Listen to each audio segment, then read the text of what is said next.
அப்ப இயேசுடைய ரத்தத்தினாலே ஒப்புரவாகுதலை கர்த்தராகிய கிறிஸ்து நிறைவேற்றி முடித்தார். அல்லேலூயா.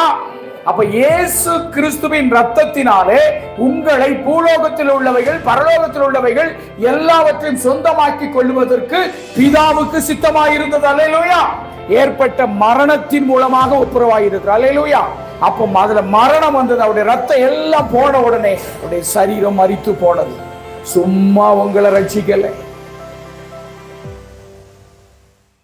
ரோமர் 5ஆம் அதிகாரம் 10வது வசனம். நாம் தேவனுக்கு சத்துருக்களாய் இருக்கையில் அவருடைய குமாரனின் மரணத்தினாலே அவருடனே ஒப்புரவாக்கப்பட்டோமானால் ஒப்புரவாக்கப்பட்ட பின் நாம் அவருடைய ஜீவனாலே ரட்சிக்கப்படுவது அதிக நிச்சயமாமே. ரத்தம் என்ன செய்கிறது? நாம் எப்படி இருந்தோம்னா அந்நியர்களாக இருந்தோம். காணியாட்சிக்கு என்ன செய்தோம்? புறம்பா இருந்தோம். சோ இப்படி இருந்தவர்களை தம்முடைய ரத்தத்தினாலே என்ன செய்தார்? ஒப்புரவாக்கினார். வாசிப்போம் எபேசியர் 2ஆம் அதிகாரம் 11வது வசனம் நினைக்கிறேன். வாசிங்க. ஆனபடியினால் முன்னே மாம்சத்தின்படி புறஜாதியாய் இருந்து மாம்சத்தில் கையினாலே செய்யப்படுகிற விருத்த சேதனம் உடையவர்களால் விருத்த சேதனம் இல்லாதவர்கள் எனப்பட்ட நீங்கள் அக்காலத்திலே இயேசு கிறிஸ்துவை சேராதவர்களும் இஸ்ரவேலினுடைய காணியாட்சிக்கும் புறம்பானவர்களும் வாக்குத்தத்தத்தின் உடன்படிக்கைகளுக்கு அந்நியரும் நம்பிக்கையில்லாதவர்களும் இவ்வுலகத்தில் தேவனற்றவர்களுமாய் இருந்தீர்கள் என்று நினைத்து கொள்ளுங்கள். முன்னே தூரமாயிருந்த நீங்கள் இப்பொழுது கிறிஸ்து இயேசுவுக்குள் கிறிஸ்துவின் இரத்தத்தினாலே சமீபமானீர்கள். அப்போ இந்த ரத்தம் ஒவ்வொரு நாளும் உங்களுக்குள்ள கிரியை செய்யும். சரிதானே? அப்போ ஒப்புரவாகுதல். அதுக்கு அடுத்து வாசிமா. எப்படியெனில் அவரே நம்முடைய சமாதான காரணராகி இருதிறத்தாரையும் ஒன்றாக்கி பகையாக நின்ற பிரிவினையாகிய நடுச்சுவரை தகர்த்து சட்டதிட்டங்கள் ஆகிய நியாயப்பிரமாணத்தை தம்முடைய மாம்சத்தினாலே ஒழித்து இருதிறத்தாரையும் தமக்குள்ளாக ஒரே புதிய மனுஷனாக சிருஷ்டித்து இப்படி சமாதானம் பண்ணி பகையை சிலுவையினால் கொன்று அதனாலே இருதிறத்தாரையும் ஒரே சரீரமாக தேவனுக்கு ஒப்புரவாக்கினார். அல்லாமலும் அவர் வந்து தூரமாயிருந்த உங்களுக்கும் சமீபமாயிருந்த அவர்களுக்கும் சமாதானத்தை சுவிசேஷமாக அறிவித்தார். அப்ப இயேசுடைய ரத்தத்தினாலே ஒப்புரவாகுதலை கர்த்தராகிய கிறிஸ்து நிறைவேற்றி முடித்தார். அல்லேலூயா.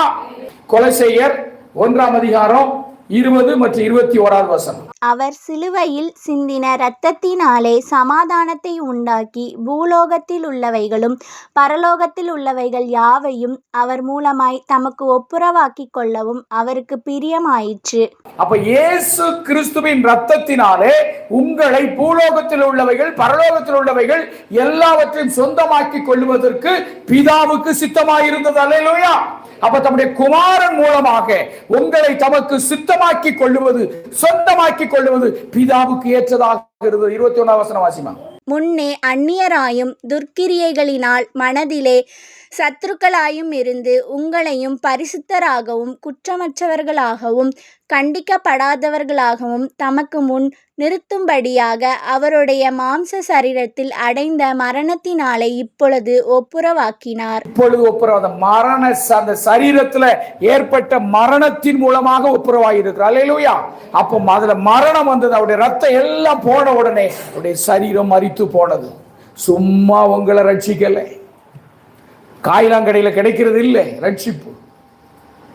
ரட்சிப்புக்கு அவர் எவ்வளவாய் விலைக்கரையும் கொடுத்தார் என்பதை ஒரு விஷயம் யோசித்து பாருங்க. அதனாலதான் சொல்றது, திரும்ப திரும்ப வேத வசனத்தை என்ன செய்ய? வாசித்து பாருங்கள்.